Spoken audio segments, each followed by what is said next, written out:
Accord.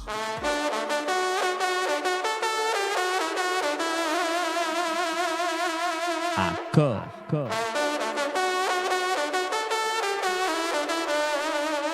Corps à corps.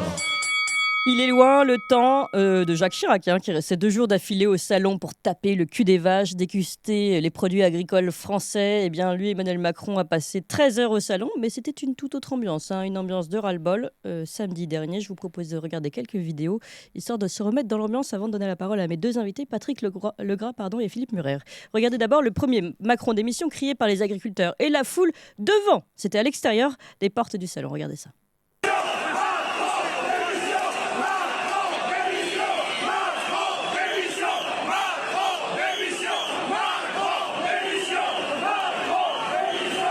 Et maintenant, on va regarder un autre Macron d'émission, mais cette fois-ci à l'intérieur du salon. Un Macron d'émission avec un Macron d'ailleurs arrosé d'eau. On voit cette lance d'eau et toute l'équipe d'Emmanuel Macron qui court pour éviter évidemment que Macron ne mouille la chemise. Regardez ça.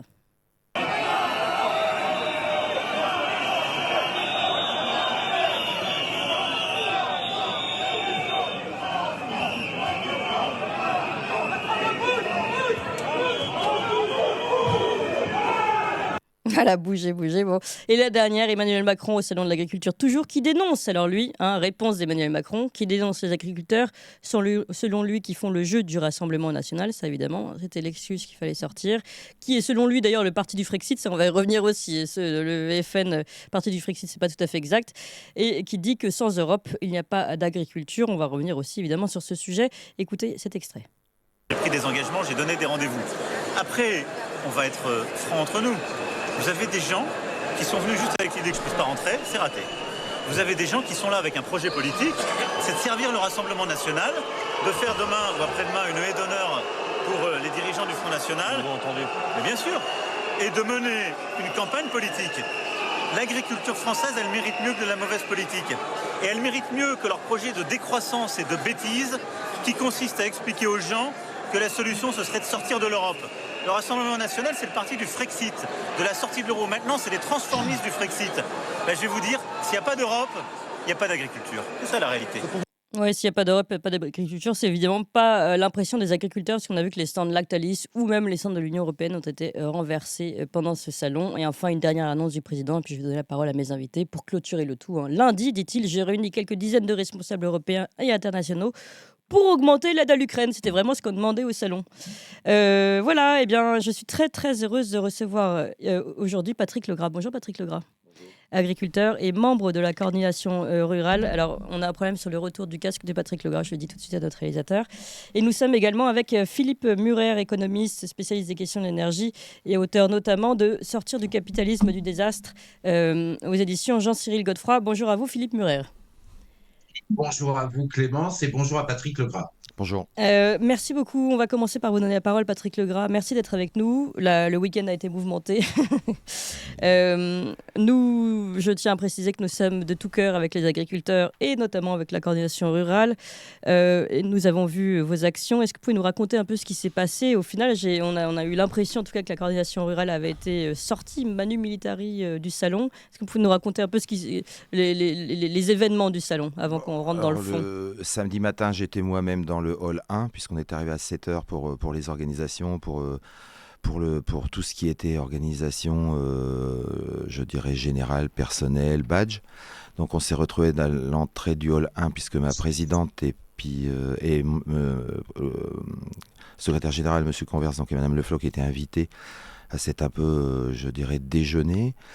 Et rapidement, en fait, sont arrivés les CRS, même des CRS que casqués, plusieurs centaines. Et tout de suite, ils ont bloqué le hall 1 et bloqué tous les autres halls. Donc on était quand même à 8h15, 8h30. Et donc ça, c'était le premier point. Interdit d'entrée, en fait. Interdit d'entrée et même de circuler, aussi bien dans les halls. Et même pour les agriculteurs qui avaient des stands. Oui. Donc on avait une partie de CRS et une partie de civils à la BAC, enfin de la BAC, qui tout de suite, je dirais, ça a été, ils avaient des ordres très très précis. Tout de suite, ça a été musclé. C'est-à-dire que et ce que je tiens à dire, c'était vraiment une présence asyndicale, c'est-à-dire il y avait des gens des bérets jaunes, oui, de la coordination, mais il y avait autant des autres syndicats. Oui, tout à fait. Et Casquette verte. c'est là, quand on voit encore la discussion du président hier soir qui nous montre du doigt, bon, c'est pas grave, on a l'habitude, mais c'était, il y avait l'ensemble des syndicats et on était tous solidaires. Et c'est toujours ce qu'on a dit, la bagarre n'est pas les uns contre les autres, même si après il y a des démarches qui sont différentes ou je dirais des perceptions ou des sympathies qui sont différentes entre certains responsables. Hein, c'est pas la base, mais donc ça c'était clair. Donc ça a duré jusqu'à 10h, 10h15, puisque moi-même j'avais des plateaux et on avait interdiction. Alors on pouvait sortir du hall 1 où était le président, on pouvait pas y rentrer, comme ça ils avaient de moins en moins d'agriculteurs. Et après on ne pouvait pas sortir ni rentrer. Il faut savoir que les gens, ils ont payé leur place. On ne pouvait ni rentrer ni sortir du salon. Bon, et à l'extérieur, il y avait une foule immense qui attendait, qui avait payé leur entrée, comme vous le dites. Plusieurs centaines, pour pas dire ils se sont mis à chanter la Marseillaise, mais en soutien aux agriculteurs. Voilà. Bon, alors moi, le problème, j'ai demandé plusieurs fois de sortir, ça a été un refus. Donc, ce qui s'est passé, c'est qu'au bout d'un moment, j'avais repéré un endroit, parce que ça me fait pas peur, où je pouvais sortir. Donc, je suis sorti. Alors là, c'est sûr que ça leur a pas plu. Et moi, j'avais des plateaux. Et le cirque, entre guillemets, présidentiel, moi, à la rigueur, qu'il fasse son cirque, mais on a le droit de vivre. Donc, ça, c'était le problème. Donc, je suis sorti du plateau, du salon, pour me retrouver sur les plateaux. Alors là, du coup, quand on a dit qu'est-ce qui se passe, j'ai dit voilà, il y a le président, puisque les gens à l'extérieur n'étaient absolument pas au courant, ils n'ont pas été informés ni rien. Alors là, oui, ça a commencé à monter. J'ai dit que de toute façon, à mon avis, c'était pas fini. Donc là, ça a monté. Bilan de l'opération, ils ont sorti des CRS cagoulés. Non, on est quand même, c'est incroyable. On a sorti pour mettre devant les entrées. Mais comme j'avais en même temps les plateaux et que ça a monté dans les tours, on avait prévenu, évidemment, moi, comme j'étais sur les plateaux, j'ai prévenu. Une demi-heure après, ils ont laissé rentrer. Ils ne voulaient pas que vous sortiez parce que vous ne vouliez pas que vous préveniez la presse également. J'en sais rien, mais il y avait des gens de la presse, mais ils ne voulaient pas, qu'on se rende au plateau et de savoir ce qui se passait ou ce qu'on vivait. En direct. Donc, on est sorti et ça a tellement monté à l'extérieur parce que moi, je suis sorti et les gens me demandaient, j'ai voilà, il y a le président, donc, mais on a des invitations. Ben non, vous ne rentrerez pas. À mon avis, on n'a aucune information. On n'avait vraiment aucune information. Donc, bilan de l'opération, ça a tellement monté, les gens ont sorti la Marseillaise, ça a tellement monté, bon moi après ça a tellement monté qu'ils ont sorti des CRS. Puis je pense que le fait qu'on donne sur les réseaux les éléments, à 10h30, ça a été l'ouverture et là il n'y a pas d'autre mot, du rush. Donc les gens, il y en a la moitié qui n'ont pas payé, c'est rentré comme une bombe. Oui. Donc moi j'ai fait les plateaux, donc évidemment comme tout le monde, j'ai vu ce qui se passait à la télé. Mais ce qui est dramatique, c'est en ressortant des plateaux, donc j'en ai fait plusieurs, en revenant vers 3h30, ils ont refait bis repetita sur le hall 4 où on avait, nous, notre stand. Et là, c'est pour ça, quand on dit 13h, moi je peux faire 25 heures de plateau de salon de l'agriculture. C'est-à-dire 4 heures de discussion avec les syndicats, 2 heures dans le même hall avec plusieurs centaines de CRS. Comme j'ai dit, c'est moins compliqué à M. Zelensky de se promener en Ukraine que M. Macron en France. Bon, ça c'est tout. Donc, bilan de l'opération, ils ont refait la même chose au hall 4. Et nous qui payons, puisqu'on paye des stands, on s'est retrouvé la moitié du salon bloqué encore une fois par les forces de l'ordre. Alors là, bon, très bien. Donc il a déjeuné de 15h30 à 20h50 à peu près. Donc ça s'appelle des visites de salon pour les hommes politiques. Je vous dis, moi je peux faire 15 jours comme ça. Personne n'a été dupe de l'image, on a bien vu. Mais ce qui est dramatique, et c'est ce que j'ai donné la vidéo, on s'est retrouvés, nous, alors évidemment en gilet jaune, puisqu'on était dans le stand, puisque c'était notre hall. Oui. On s'est retrouvés entourés par une cinquantaine de CRS de la BR, faut que je vous donne exactement. Donc serré, c'est-à-dire dans un rond. Avec l'interdiction de bouger et de pouvoir sortir du rond entouré par les gendarmes. Alors ça, moi je suis arrivé en tant que porte-parole, la présidente était sur Public Sénat, donc elle pouvait. Je suis même intervenu pour qu'elle sorte, pour qu'on puisse débloquer la situation. L'organisateur a dit non, elle est en direct, elle peut pas sortir. Bon, tout de suite les forces de l'ordre nous ont repoussé. Moi, le secrétaire général et des collègues, on était venus voir notre présidente. Donc après ça a calmé le jeu. Moi j'ai dit il faut aller chercher, les médias. Ce qui s'est passé après, ceux du centre, et ça, ils ont crié libérer les prisonniers. Donc évidemment, il y a des dizaines de personnes qui sont arrivées autour des forces de l'ordre. Après, on a essayé de négocier avec le responsable qui n'était introuvable, qui n'était pas lui membre, je dirais, des CRS. Les policiers, évidemment, nous, on ne voulait pas aller au conflit. Les policiers, pas moyen, ils avaient des ordres. Donc, au bout d'une heure et quart, quand même, puisqu'en fait, nous étions serrés. Et en plus, le bâtiment 4 était serré. C'est-à-dire qu'il y avait une double sécurité. Donc, au bout d'une heure et un quart, moi, j'ai discuté. On avait pris un avocat qui nous défendait. L'avocat nous a dit, voilà, vous prenez la visio. J'ai pris la visio. Après, il nous a donné des conseils directement. Et après, moi, j'ai vu le responsable. Bon, après, moi, je suis aussi ancien. Je suis ancien militaire, j'étais un ancien fusilier commando. Donc après, je suis intervenu avec le responsable. Et là, je vous dirai pas tout, mais on a échangé en disant voilà, soit on trouve une solution, soit ça monte dans les tours. Mais ça, on avait le plan B. Pas forcément en violence, mais voilà, mais ça m'embêtait parce que de prendre les rios des gendarmes et tout, ça les foutait eux dans la merde. Et ça, nous, on n'a aucun problème avec les forces de l'ordre. C'est un peu ce qu'on rappelait avec Pascal. Voilà, donc bilan de l'opération, ça a duré. On a réussi à sortir, tout le monde est sorti, ça s'est bien passé, mais 7h30 et jusqu'à temps que le président soit dans le hall a été fermé, mais une partie. Donc, on paye des stands à la journée. L'organisation du salon, vous m'excuserez, mais c'est quand même le salon des agriculteurs, c'est pas du salon du président. À la rigueur, on ferait ça à l'Assemblée ou au Sénat. C'est normal, c'est un lieu politique. Mais on s'est retrouvé totalement coincé, impossible de bouger. Et après ça, j'entends hier soir le président qui dit la coordination, c'est des violents, c'est pas correct. Il faut savoir que moi, j'étais à Arras 2 jours avant. Ils avaient déjà fait la même chose. C'est-à-dire, on était autour d'un rond-point. Là, on était responsable à Arras. On était coincé pendant 1h30 avec des voitures. Et le record, c'est qu'on a des policiers qui nous mettaient des prunes parce qu'on bloquait la circulation. Génial. Donc, quand je vois tout ça, moi, j'ai un respect des gens élus et de l'organisation. Mais là, je peux vous dire qu'avec ce qui a été dit et ce qui a été répété encore hier, puisque j'étais en plateau, je trouve les propos à la fois, et de toute façon, il y aura des démentis et il y aura des communiqués de presse, je trouve à la fois les propos du président non seulement déplacés, mais malhonnêtes. Malhonnêtes parce que c'est l'inverse. Il a tout fait depuis 2 jours pour nous provoquer afin qu'il y ait des heurts. Pas de bol, on sait aussi se retenir. Et pareil, on nous avait dit à Arras, il va y avoir des heurts. Et les heurts, ils ont eu lieu avec d'autres syndicats. Et nous, on n'a strictement rien fait lorsqu'on a été jusqu'à la préfecture. Donc il y a cette volonté de nous assimiler à des gens d'extrême droite, à des casseurs, alors que chez nous, il n'y a aucune personne qui fait de la politique. Volonté de décrédibilisation, en fait. Voilà. Mais ça n'a pas marché. En tout cas, ce qui est sûr, c'est que la population est derrière vous. Et ça, c'est intéressant également. Philippe Murer, vous avez suivi tout ça, vous, de l'extérieur, on va dire. Et on a pu voir aussi sur le fond les arguments d'Emmanuel Macron dire c'est le jeu du RN, on a besoin de l'Europe. J'imagine que vous avez beaucoup de choses à dire. C'est sûr, parce que Macron, c'est un peu l'homme qui ment plus vite que son ombre. On l'a vu pendant tout le salon, il a essayé de manipuler tout le monde et il a menti plus vite que son ombre. Notamment, il ment sur le RN qui serait le parti du Frexit.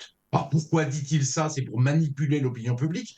Parce que le RN n'est pas le parti du Frexit. Le RN veut rester dans l'Union européenne. Oui. Il en a fait le serment. Et il n'y a pas de référendum sur l'Union européenne, d'ailleurs, prévu si le RN arrivait au pouvoir. Mais il raconte aussi, effectivement, il essaye de diaboliser la coordination rurale et les agriculteurs en les traitant de faire le jeu du RN, en leur disant qu'ils sont là pour le RN, alors que ce sont des agriculteurs en colère qui seront là pour défendre leur profession, tout simplement. Et puis, surtout, on a vu toutes les images et Géraldine Wössner, la journaliste du Point, a montré, en fait, dans un fil Twitter très intéressant ce qui s'est passé. Elle explique que Macron a déambulé dans le hall 4 l'après-midi, mais un hall fermé au public complètement désert, avec les agriculteurs en colère maintenus à 100 mètres par des cordons de CRS. En fait, le déjeuner du président, effectivement, il est parti déjeuner, il avait invité 33 fédérations, il n'y a eu que 2 fédérations qui sont venues. Donc, une salle complètement vide, elle montre la photo d'une salle complètement vide avec Macron et quelques-unes personnes de ses équipes et quelques paysans. Et puis même les interprofessions, c'est-à-dire les interprofessions, c'est la viande, le lait, les légumes, ils représentent une filière entière, ont fermé leur stand devant Macron pour ne pas le rencontrer. Donc boycott total quand même, entre les Macron démissions et le boycott des rendez-vous voulus par Emmanuel Macron. Et pourtant, lui a prétendu qu'il avait des fans, des agriculteurs qui voulaient faire des selfies. On s'est rendu compte après, je tiens à le dire tout de suite, que beaucoup étaient des jeunes avec Macron de la Fédération de Paris.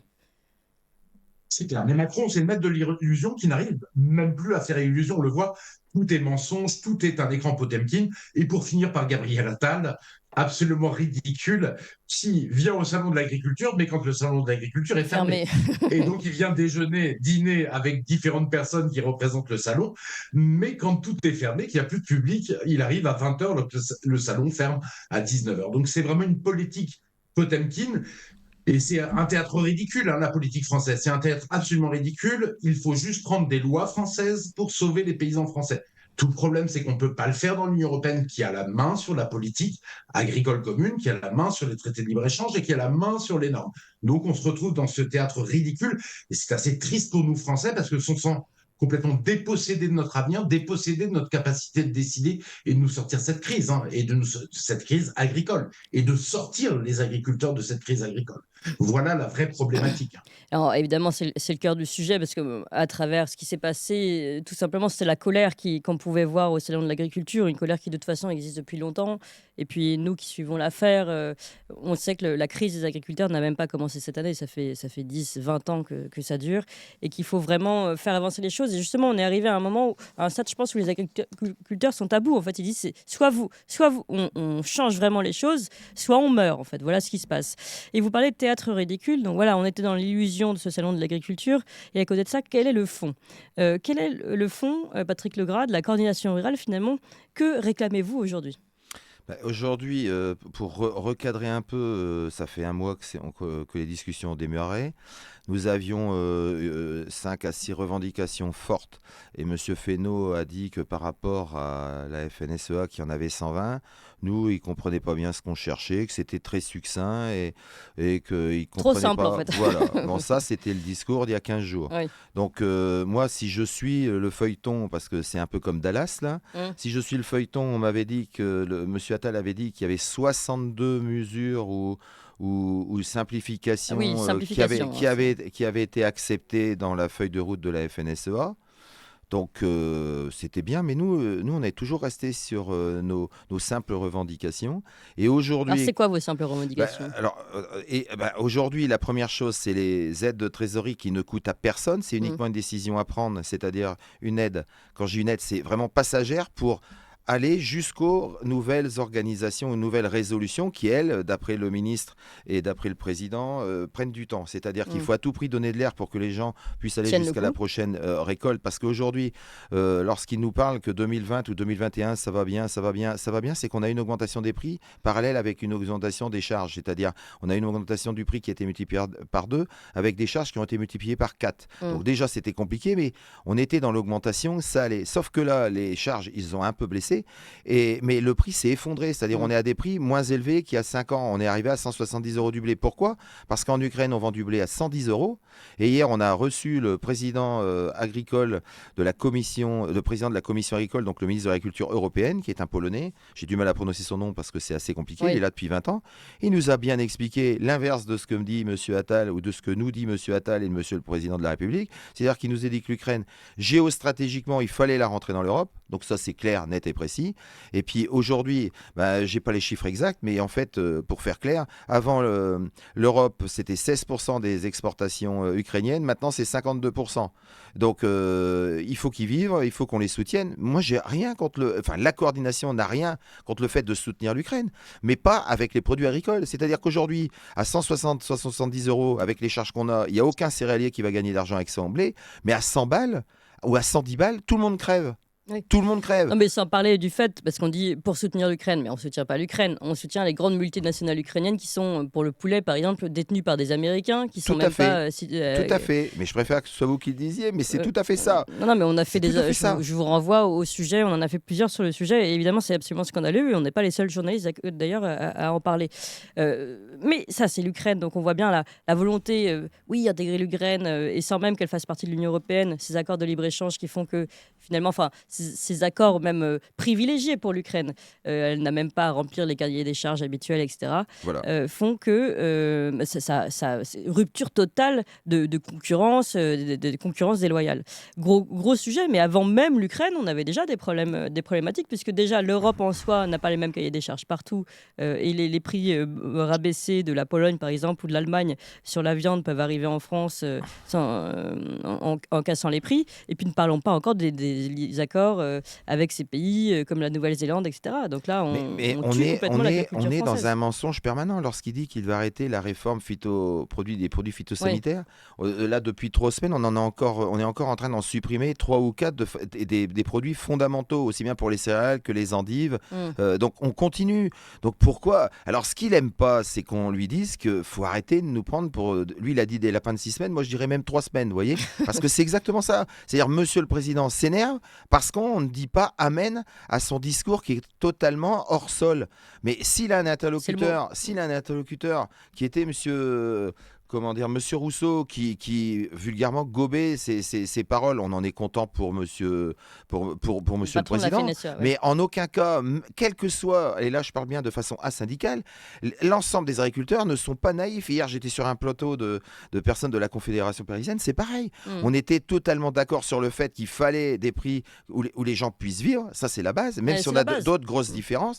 Mais aujourd'hui, faut arrêter. On avait, comme je dis toujours, le prix du blé, il y a 30 ans, c'était 1300 euros, c'est-à-dire 200 euros, 1300 francs, pardon, 200 euros, on va arrondir, et on avait une baguette à 1 franc. Aujourd'hui, on a une baguette pour le même prix du blé, on a une baguette à 1 euro, c'est-à-dire on a multiplié par 6,5. Ouais, Et ça encore 1 euro, dérange vous êtes personne. gentil. Ouais. Oui, mais ça dérange personne. Ouais. Donc on sait bien que le problème, c'est entre les deux. Ça, c'est pour les prix, on sait. Mais Les aujourd'hui, intermédiaires. dans les intermédiaires, il y a énormément d'agrobusiness. Et dans l'agrobusiness, comme je dis toujours, il y a certainement des hommes politiques. Il y a évidemment la FNSEA avec ses organismes aujourd'hui qui, lorsque l'on a 50% des voix ou 55%, on arrive à avoir 75 ou 80% des postes. Donc je pense que tous les hommes politiques en rêvent. Mais en agricole, c'est de pire en pire. Oui, et rappelons par exemple que Voilà. le président de la FNSEA a une double casquette et qu'il est aussi directement lié à l'agrobusiness. Et lui, je pense pas qu'il ait des Avec le des groupe problèmes. Avril. Je pense Je vais pas donner qu'il- la parole à Philippe Murer. Et lui, je pense pas qu'il ait des problèmes de trésorerie. Donc je pense toujours, Je pense on ne pas. parle pas au niveau syndical. On a, comme je dis toujours, il y a le Nord-Seine et le Sud-Loire où là c'est vraiment catastrophique. Il y a des différences entre les deux suivant les productions. Mais aujourd'hui, au sud de la Loire, c'est généralement complètement catastrophique. Alors c'est sûr que moi j'ai de la chance. Je suis dans le Nord, j'ai pas eu trop de problèmes. On a eu de l'eau cette année, même peut-être, enfin Un peu pas trop. peut-être, un peu Ouais. trop. Ouais. Mais il faut penser à ceux qui depuis 2-3 ans morflent aussi bien en prix qu'en conditions climatiques. Ouais. Et ça, je ne comprends pas et je n'arrive pas à comprendre, puisque M. Attal va sur le terrain, qu'il ne voit pas la détresse des agriculteurs en général. Pourtant, il a fait un beau discours avec le foin devant lui et tout. Oui. Et il a Oui, vu mais la réalité des choses. Je vous rappelle, je ne vois pas pourquoi il ne prend pas en compte la détresse. Et ça, c'est pas une détresse syndicale, c'est une détresse de l'ensemble des Évidemment, agriculteurs. une détresse réelle. Philippe Murer. En fait, Macron l'a dit hier dans l'interview qu'il a fait au Figaro de débrief du salon. Il dit, en fait, on va faire un plan pour la nation et on va proposer ça à l'Union européenne. On va le défendre au niveau européen. Donc, en fait, toutes les décisions qu'il peut prendre, il ne peut pas prendre de décision. C'est un président Potemkin. Il va défendre devant l'Union européenne ses décisions. En plus, il y a une forme de sadisme parce que c'est tout donner à la guerre en Ukraine et ne rien donner aux agriculteurs français. Et ça, c'est extrêmement gênant. Parce qu'à l'Ukraine, il y a 21 milliards d'euros. C'est la part de la France de l'aide à l'Ukraine en 2 ans. Aux paysans, on donne 140 fois moins, 150 millions d'euros, et on les laisse crever, alors que c'est une profession essentielle pour que la France puisse se nourrir. Et donc la France n'est pas faim demain. Donc ça, c'est un problème. Donc, vous voyez, moi, en plus, on met en jeu aussi, on ne le dit pas assez, la santé des Français. Bien sûr. Quand on importe du poulet ukrainien, vous en avez parlé, de l'entreprise MHP, qui est produit dans des fermes de 75 millions de poulets par an, avec des salariés à 1 euro de l'heure, avec plein d'antibiotiques, évidemment, vu le nombre de poulets et d'hormones. Eh bien, et puis ne parlons pas du bien-être animal. Oui. Bien-être animal, mais même la qualité de la viande, c'est un vrai danger pour les Français. Je veux dire, et évidemment que ça détruit les éleveurs français qui, eux, ont des élevages au maximum de quelques dizaines de milliers de poulets qui ne peuvent pas être compétitifs, qui ne seront jamais à 1 euro de l'heure. Ou alors, enfin, c'est des locteux si on leur donne 1 euro de l'heure pour vivre. Donc, si vous voulez, ça, c'est très gênant. Ce n'est pas du tout une aide à l'Ukraine, c'est une aide à un oligarque qui vit à Londres. Et là, c'est toute l'indécence de l'Union européenne. Mais surtout, autre chose très importante, c'est qu'il y a une interdiction d'un étiquetage propre des produits agricoles. Moi, ce que je défends. C'est-à-dire qu'un produit, un poulet, il devrait y avoir un petit drapeau français quand il est fabriqué en France et que le consommateur puisse l'acheter. Il y a un petit drapeau ukrainien quand il est fabriqué en Ukraine, ou il y a un petit drapeau chinois si c'est une sauce tomate faite en Chine, comme il y en a beaucoup. Et là, les consommateurs pourraient le faire. Malheureusement, il n'y a aucune imposition possible par le gouvernement français, c'est l'Union européenne qui décide de l'étiquetage. Oui. La deuxième chose, c'est Et que justement, l'Union les européenne s'en industriels en prend à profitent. l'étiquetage et au label, etc. Oui. Et non, pas au label, mais ils interdisent on force à l'étiquetage. À l'étiquetage d'un drapeau français, d'un drapeau ukrainien, d'un drapeau chinois, selon la provenance des produits, en gros, au verso, au moment où vous prenez votre produit. C'est en petit derrière, et même vous voyez sur les plats préparés, il y a du poulet ukrainien dans les plats préparés maintenant, et ce n'est pas signalé. Bah oui. Parce que malgré le scandale de la viande de cheval, avec de la viande qui venait de Roumanie pour les plats préparés, l'Union européenne avait dû faire un effort et pendant quelques temps laisser la France étiqueter correctement les produits et immédiatement les revenus dessus. Vous voyez. Et donc, les consommateurs ne savent pas ce qu'ils consomment. Et cette question, en tout cas, de toutes les importations sur les prix, ça aboutit à des situations absolument catastrophiques dont on devrait avoir honte. Parce que certains agriculteurs s'en sortent, tant mieux, mais d'autres ont de plus en plus de mal. Et en Espagne, C'est par souvent exemple, les pour petites produire des légumes, exploitations qui s'en sortent le moins bien.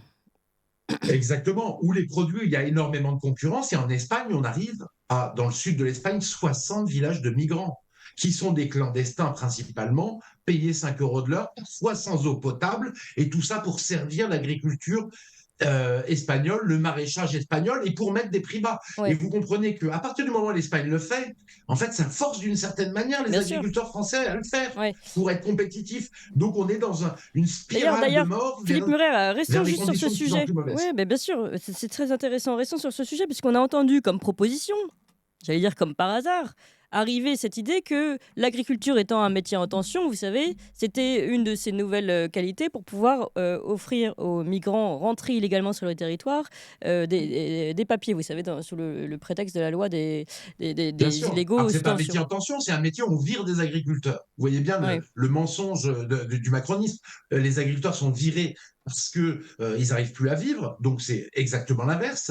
Et effectivement, les agriculteurs, je ne crois pas qu'ils demandent à avoir des migrants qui vont exploiter sur leur terrain. C'est absolument pas le but des agriculteurs français.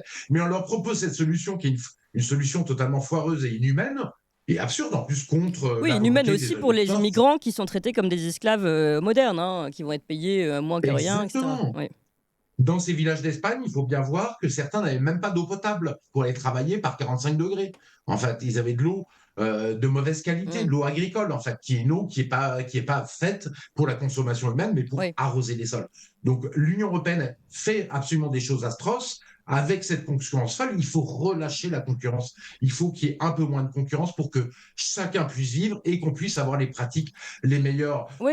dans l'agriculture. Et défendre sa Vous propre voyez, agriculture. la Chine, qui est un pays souverain, ils sont envahis par le poulet brésilien. Que font-ils? Eh bien, ils font une chose très simple. En quelques semaines, ils votent une loi pour taxer de 35% le poulet brésilien. Et les éleveurs, les aviculteurs chinois, les éleveurs de poulets chinois survivent sans aucun problème. Alors, j'ai une question, Philippe Macron est Murer. obligé. Ouais. Une question à ce sujet, et je la pose évidemment à Patrick Legras derrière. Parce que justement, ce qui est intéressant dans la crise qu'on vit, c'est que jusqu'à maintenant, on savait que l'agriculture française était la meilleure agriculture, la plus qualitative, et je passe mon temps à le répéter d'ailleurs ici, d'Europe, donc a priori du monde. Enfin, voilà, soyons un peu chauvins. Et on se disait que forcément, c'était ces agriculteurs-là, donc les agriculteurs français, qui souffraient le plus de la concurrence, puisque la qualité n'est pas forcément répercutée sur le prix. Donc le différentiel est important. Et moi, je connais pas mal d'agriculteurs du Sud qui nous disaient, oui, l'agriculture espagnole nous tue. Bon. Et là, qu'est-ce qu'on a vu pendant cette crise? On a vu qu'évidemment, ce n'était pas que les agriculteurs de France qui se rebellaient, rebifaient notamment devant le Parlement européen, mais bien l'ensemble des agriculteurs européens. Et notamment, on a vu ces images des agriculteurs espagnols balancer du vin français en disant oui, ras-le-bol et tout ça, de cette concurrence déloyale. Et là, on se dit c'est intéressant parce qu'en fait, on pensait qu'on était les seuls à souffrir. Mais tout le monde souffre de cette concurrence, en fait. Tout le monde souffre à un moment donné de cette concurrence européenne. Donc finalement, personne, en tout cas en Europe, n'a l'air La content. concurrence, c'est bien. La concurrence, c'est bien, mais quand elle est excessive, qu'elle met une pression, c'est juste Au rabais, elle met une telle ouais. pression que c'est juste les agriculteurs, certains dans certains secteurs, ils peuvent juste survivre. On leur donne juste de quoi survivre, quelques centaines d'euros. Ceux qui sont dans les mauvais secteurs, avec le plus de concurrence, voire ils perdent de l'argent. Et une concurrence excessive, c'est une mauvaise chose, très clairement. Et surtout quand c'est une concurrence qui n'est pas normée, puisque c'est pas une concurrence au sein d'un espace homogène, c'est une concurrence avec chacun qui fait ce qu'il veut. Il n'y a pas de village de migrants en France pour les maraîchers français, jusqu'à maintenant. Si vous voulez, donc les agriculteurs espagnols sont favorisés là-dessus. Mais tout le monde souffre, finalement, et il faut réguler tout ça. Mais évidemment, moi je le dis clairement, il ne faut pas se leurrer. Hein. Les agriculteurs qui ont renversé les panneaux de l'Union européenne au salon de l'agriculture et chanté Oui. des Frexit, c'est eux qui ont raison. Sans Frexit, on ne peut pas faire de loi française. Et l'Union européenne a montré qu'elle s'en foutait de l'agriculture. Oui, vous dit C'est on ne peut tout pas pour relâcher l'Ukraine, la concurrence rien pour les agriculteurs. dans l'état dans lequel on est. Patrick Legras, vous viendez tout justement de cette analyse par rapport à l'Union européenne Sur les échanges, on est plus mesuré, c'est-à-dire que sans aller jusqu'au Frexit, c'est sûr que les lois aujourd'hui actuelles européennes, qu'elles soient agricoles ou même au niveau de tout ce qui est industriel, ont mené la France et l'Europe dans une désindustrialisation. On est en train de faire une désagriculturisation parce que avec les mêmes personnes, là, je vois le commissaire, il était là depuis 20 ans, le commissaire polonais, je pense que, et c'est toujours ce qu'on dit même en France, par exemple, ce qui a été tricoté sur les lois environnementales ou anti-agricoles, on demande aux mêmes personnes de les détricoter. C'est impossible avec les mêmes personnes de faire une politique inverse. Ou alors, il faut qu'ils se tirent une balle dans le pied. Donc aujourd'hui, s'il y a cette volonté de changer, il faut changer les hommes. Bon, je pense que j'en ai discuté avec au moins un d'entre eux. Il y en a qui seraient même contents d'être sortis de leurs fonctions. Ça, c'est le premier point. Mais c'est évident parce que aujourd'hui, tout ce que l'on dit, moi, quand j'entends les hommes politiques, c'est la force d'un syndicat organisé. Moi, ça me fait rêver. C'est-à-dire que vous faites ça dans un couple, mais la femme ou l'homme, ils disent, mais attendez, là, t'as pas pris tes pilules, là. Tu dis l'inverse, là, depuis 2 mois, d'un seul coup. Donc, je pense que... vous ne parlez pas comme ça à votre femme. Non, mais moi, je pense qu'elle me parlerait comme ça, parce qu'elle me dirait, mais attends, qu'est-ce qui t'arrive, là, je te reconnais plus. Parce qu'il ne faut pas oublier que M. Macron, il n'est pas arrivé la semaine dernière, il est arrivé il y a 7 ans, oui. Et il a fait 2-3 ans avec M. Hollande. Premier point. Et l'organisation de...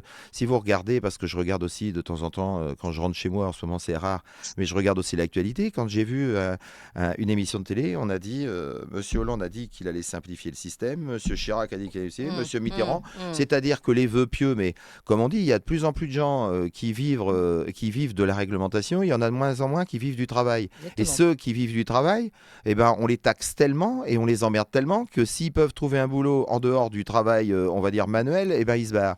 Je vais reprendre un exemple, là, parce que ça, c'est un nombre de dossiers que moi, j'aimerais bien qu'on aille gratter. Sur mon compte Twitter, j'ai été mettre qu'il y a quand même une vingtaine d'entreprises à Paris qui touchent plusieurs centaines de milliers d'euros de la PAC.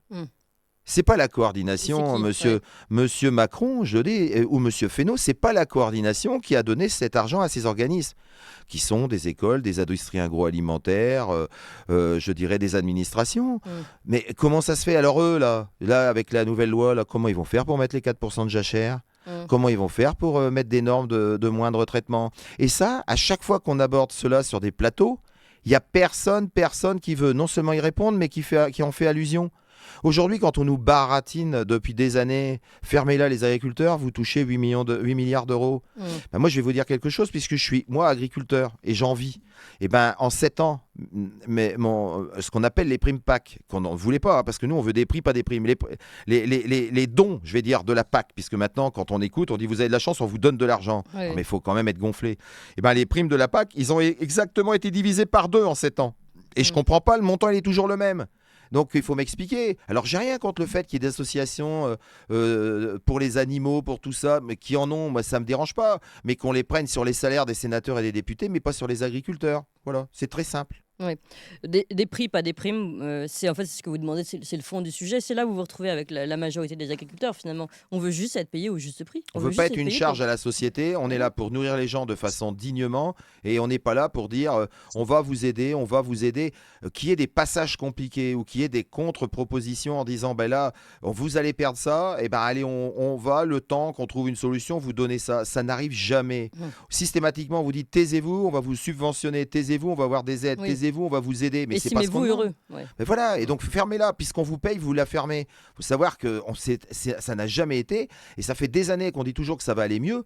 Comme je dis toujours, il faut savoir qu'une grande partie des produits que l'on vend, ou que l'on produit, pardon, on s'engage pour des années à la production et on s'engage sans prix. C'est comme si on vous disait, bah, écoutez, c'est très très simple, on va vous faire travailler et vous inquiétez pas, bientôt vous serez bien payé. C'est exactement ça. Alors moi, et en plus, ces gens-là s'augmentent. C'est-à-dire que c'est les mecs qui parlent le mieux de l'agriculture aujourd'hui et qui critiquent les agriculteurs, c'est quand même des mecs qui n'en vivent pas du tout. C'est quand même incroyable. Alors que celui qui n'en vit pas dise, bah, j'écoute. Et là, c'est vrai que c'est compliqué. Mais les gens aujourd'hui qui nous critiquent, c'est ceux qui n'en vivent pas du tout. Pas du tout. C'est clair. Voilà. Mais très clairement, Philippe tant que vous aurez des importations qui déferlent vers l'Europe, soit d'Ukraine, soit du Brésil avec le Mercosur, soit du Chili, soit de Nouvelle-Zélande, soit de tous ces accords de libre-échange, ça vous met une telle pression sur les prix que vous ne pouvez pas avoir des revenus. Vers le bas. Parce que c'est toujours le pays le moins disant, le moins cher. Par exemple, l'agneau néo-zélandais qui va faire baisser les prix de l'agneau français. Et donc, on ne s'en sortira pas. Et toute cette histoire de prix plancher, de loi Egalim, tout ça, c'est de l'enfumage complet, si vous voulez. Parce que vous ne pouvez pas avoir des prix planchers quand vous avez des importations qui déferlent pour faire baisser les prix.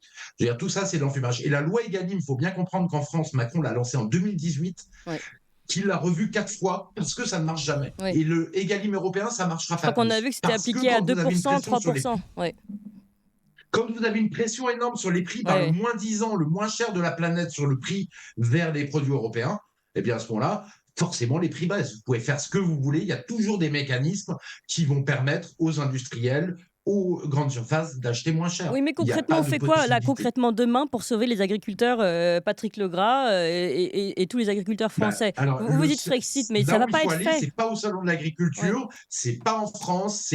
Alors c'est dur, parce que et il faudra peut-être que les Français se bougent aussi pour aller avec eux. C'est devant le Parlement européen. Pour la première chose, arrêter la déferlante de produits, poulet, sucre, céréales ukrainiennes. Ça, c'est la première chose. Et puis, arrêter les normes qui les envahissent. Et puis, la concurrence déloyale. Voilà, les 3 choses. Concurrence déloyale, dont fait partie l'Ukraine, c'est un gros problème, et les normes. Mais pour ça, il faut qu'il y ait tous les agriculteurs européens qui aillent devant le Parlement européen. Ils l'ont fait. Et la Commission européenne et qui bloquent tout pendant une semaine. Après, c'est très compliqué à faire. Mais ça change rien le Macron, jour. on ne peut rien faire. Philippe Murer, ils l'ont fait. On a interviewé ceux qui se sont rendus devant le Parlement européen. Il y en avait de tous les pays d'Europe. Franchement, on ne pouvait pas faire un plus beau mouvement. Et qu'est-ce qu'on a eu le jour même Ursula von der Leyen, c'est comme Emmanuel Macron qui le jour même annonce l'aide à l'Ukraine. Le jour même, il y avait un sommet pour donner des aides à l'Ukraine. À chaque fois, on a cette double temporalité en disant oui, on va vous aider, c'est ça, on vous écoute. Rien du tout finalement de concret. De l'autre côté, ce qui est concret, c'est les milliards qu'on envoie à l'Ukraine. On voit bien que ça change rien. Ils ont beau faire tout ce qu'ils peuvent, manifester avec leurs tracteurs, prendre sur leur temps de travail, venir au salon de l'agriculture, venir au Parlement, bloquer, faire tout dans la mesure du possible, le plus légalement possible pour éviter d'être des casseurs qu'on va aller instrumentaliser après de faire le jeu des extrêmes. Et ça ne marche pas. On est dans un système qui ne répond pas. Sauf que on a des autistes au pouvoir. À l'Union européenne, les autistes, complètement autistes. Sur une idéologie du libre-échange, ils ne veulent pas en bouger. Le commerce, c'est la paix. L'Ukraine, on va aider l'Ukraine. Alors que très peu de Français pensent que la guerre en Ukraine peut être gagnée. Ils ont raison et ils vont aller jusqu'au bout. Quitte à nous mettre en risque de guerre avec la Russie, on a des gens qui sont complètement dingues au niveau politique.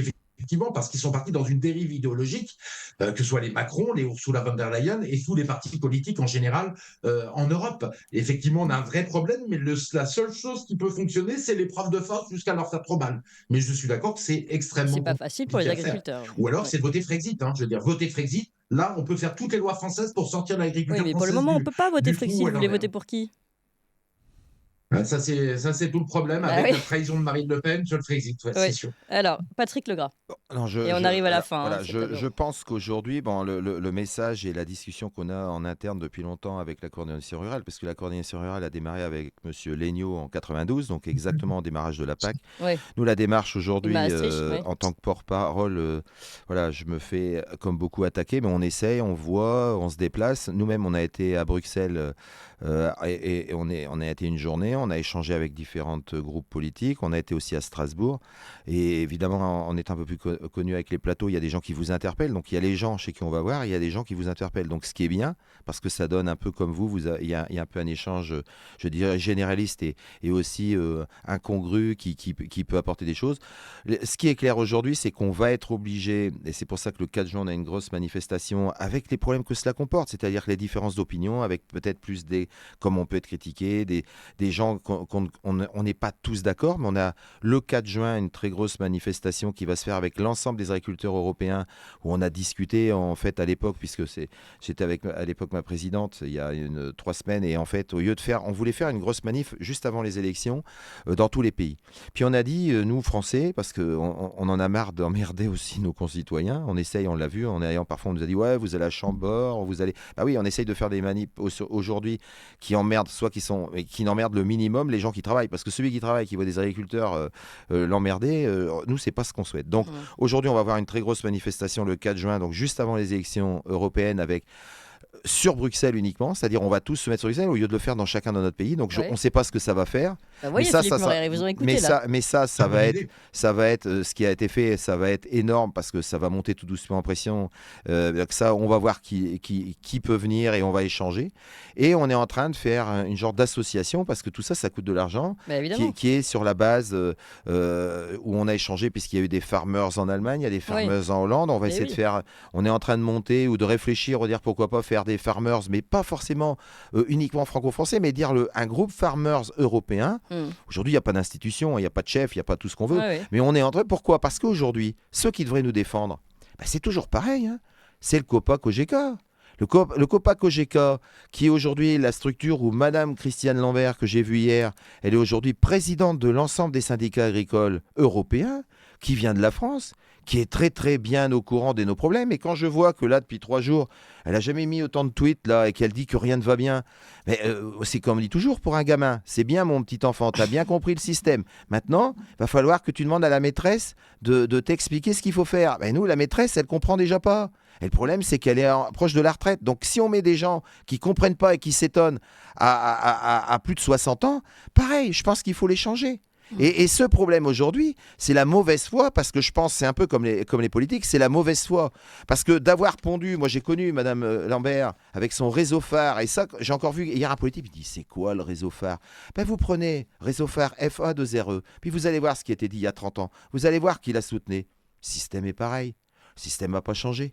Et moi, je dis toujours... Oui, mais donc il faut renverser ce système. Mais le système, aujourd'hui, moi, si je fais des démarches, ou si j'ai des responsabilités, c'est pas pour moi, c'est pour la génération. Et je dis qu'aujourd'hui, la meilleure preuve, et je le répète, et mon fils qui est sur l'exploitation avec moi le dit, la meilleure preuve et la meilleure façon de faire, c'est que ce soit les jeunes qui prennent le pouvoir au niveau de l'agriculture. Parce que les jeunes, quels qu'ils soient, ils ont des prêts, ils ont des emprunts, ils ont une famille, ils y croient et ils en vivent. Moi, je ne connais pas de mecs à 30 balais qui ont 15 000 euros par mois, comme certains responsables, et qui font de l'agro-business. Ouais. J'en connais pas. Et aujourd'hui, la solution, elle est avec la coordination rurale, ok, et elle est avec tous les jeunes qui vont nous suivre. Parce que celui qui a été pollué pendant 30 ans, au mieux, qu'est-ce qu'il va se dire ? Il va se dire, ouais... J'ai été vraiment mené en bateau, comme nous, en politique, mais il ne va pas changer son fusil d'épaule. Par contre, les jeunes, et c'est là où on met le paquet, sur les réseaux, tout ça, et c'est pour ça que moi j'aime bien venir justement sur des chaînes, parce que chacun dans son domaine, c'est à nous de faire l'effort et de dire les jeunes, arrêtez. Vous vous engueulez avec vos parents pour des histoires de sortie, de filles, de machin, mais oui, mais l'agriculture, c'est vous qui allez, dans les 30 prochaines années, nourrir, interpréter, booster le monde agricole, et c'est de eux que viendra la solution. Et renverser la table, et peut-être table européenne, mais à quel moment ? Évidemment, je comprends Patrick Legras aussi, membre de la coordination rurale, que votre coordination ne peut pas dire on est pour le Frexit, mais même si vous voyez qu'il y a des problèmes au niveau de l'Union européenne, évidemment. Philippe Murer, merci en tout cas, merci beaucoup à vous deux. On tente en effet d'avancer sur ce sujet, en tout cas fondamental, je le répète, hein. C'est le pilier de la France, les agriculteurs. Donc il faut absolument trouver une solution, et on tente de le faire ici un peu tous les jours. On continue de donner la parole. D'ailleurs, dans quelques secondes, après, nous retrouvons Pierre-Guillaume Mercadal, éleveur de porcs laineux à Montjoie, qui était d'ailleurs avec la coordination rurale et qui a fendu la foule des CRS 8 pendant le salon de l'agriculture. Il a aussi plein d'autres choses à nous raconter. Merci encore Patrick Legras, donc agriculteur, membre de la coordination rurale. Bon courage à vous, et on va suivre vos mouvements. Et Philippe Murer, merci infiniment également. Dans quelques instants,